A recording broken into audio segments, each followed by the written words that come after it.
why. Now, why has it affected us in California even more so? Because California being the 8th largest economy in the entire world, we had an explosion in housing.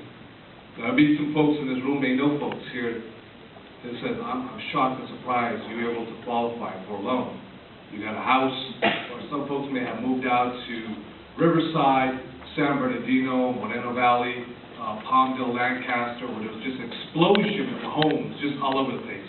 Folks were building and building and building and building. And now you see a forest of foreclosure laws, signs, all over the state. And that's why it's affected us even more so than any other state. It's affected the state of Nevada, the state of Florida, as well as Texas. Now, with this trigger, all of a sudden, foreclosures, people losing their homes, the ability to pay off any taxes, revenue to the state, the building construction industry all of a sudden went upside down. It just flopped, belly flopped. All of a sudden, folks who had construction jobs no longer had them because there was nothing to build. Now, all of a sudden, capital dried up quite quickly. And that's what happened in Washington, D.C.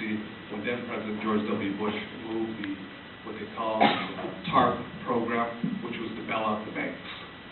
Now, I had very strong disagreements obviously with the Bush administration, but also to some degree with the Obama administration, because there was a strong rescue for the banks.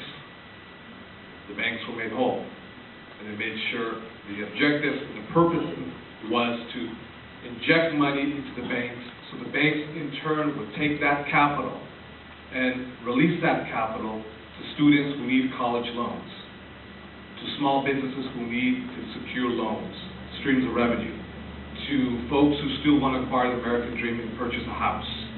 Well, the banks took that money, and that money belongs to you, it belongs to me, and everyone else here, so it's taxpayer money.